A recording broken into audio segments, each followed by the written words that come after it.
আপনাদের সবাইকে স্বাগতম। আজকে আমরা কথা বলবো নতুন লঞ্চ হওয়া হোন্ডা হর্নেট 125 এর সম্পূর্ণ ফিচার নিয়ে। তো চলুন দেখে নেওয়া যাক এই বাইকটিতে আমাদের জন্য কি কি চমক নিয়ে এসেছে। হোন্ডা হর্নেট 125 বাইকটি আনা হয়েছে অ্যাগ্রেসিভ এবং প্রিমিয়াম লুক নিয়ে, এবং LED headlight, modern tank design এবং স্পোর্টি গ্রাফিক্স। এই বাইকটিতে রয়েছে 124.7 সিসি এবং air cooled single cylinder BS6 একটি ইঞ্জিন। এটি প্রায় 11 বিএইচপি পাওয়ার এবং 10.3 নিউটন মিটার টর্ক দিতে সক্ষম। হোন্ডা দাবি করছে এই বাইকটি প্রতি লিটারে প্রায় 55 কিলোমিটার পর্যন্ত মাইলেজ দিতে পারে।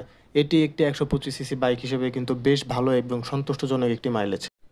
এই বাইকটির সাসপেনশন সেটআপ আপনাদের পুরো রাইডটিকে আরও বেশি এনজয়েবল এবং আরামদায়ক করে তুলতে কিন্তু সক্ষম।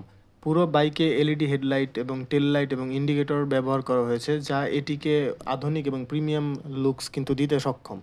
বাইকটির মিটার পুরোপুরি ডিজিটাল এবং এতে থাকবে speed metre, RPM, fuel gauge, trip meter সহ আরও অনেক তথ্য। হোন্ডা হর্নেট 125-এর ফ্রন্টে রয়েছে ডিস্ক ব্রেক এবং রেয়ারে দেওয়া রয়েছে ড্রাম ব্রেক।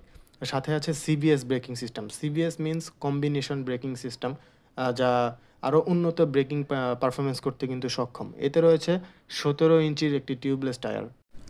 বাইকটির ফুয়েল ট্যাঙ্ক 11 লিটারের, যা লং রাইডের জন্য বেশ উপযোগী। হোন্ডা হর্নেট 125 পাওয়া যাবে বিভিন্ন আকর্ষণীয় কালার অপশনে, যেমন স্পোর্টস রেড, পার্ল ব্ল্যাক এবং মেটালিক গ্রেতে।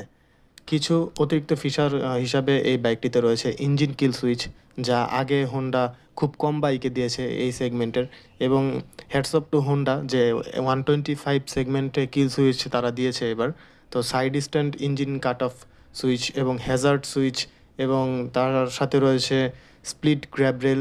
এগুলো কিন্তু বাইকটিতে 125 সিসি হিসাবে এই সেগমেন্ট অনুযায়ী বাইকটিকে কিন্তু খুবই আকর্ষণীয় করে তোলে। এই বাইকটি কিন্তু কিছুদিন আগে ইন্ডিয়ান বাজারে কিন্তু লঞ্চ হয়ে গিয়েছে। তো আমরা আশা করতে পারি যে এই বাইকটি আমাদের বাংলাদেশেও রিসেন্টলি কিছুদিনের ভিতরে হয়তোবা লঞ্চ হয়ে যাবে, এবং আমরা হোন্ডা থেকে এটি আশা করব যে বাইকটি যেন খুব অ্যাগ্রেসিভ এবং কম্পিটিটিভ প্রাইসে যেন লঞ্চ করা হয়, এবং একটা আফটার সেল সার্ভিস আরও উন্নত যেন করা হয় হোন্ডার পক্ষ থেকে। তো এগুলোই এই বাইকটি থেকে আমরা আশা করি, এবং বাইকটি যখন লঞ্চ হবে তখন পুরোপুরিভাবে টেস্ট রাইড দিয়ে এটার রিভিউ কিন্তু আমরা চাইলেই প্রকাশ করতে পারবো। সো আজকের ভিডিওটি এ পর্যন্তই। Thank you.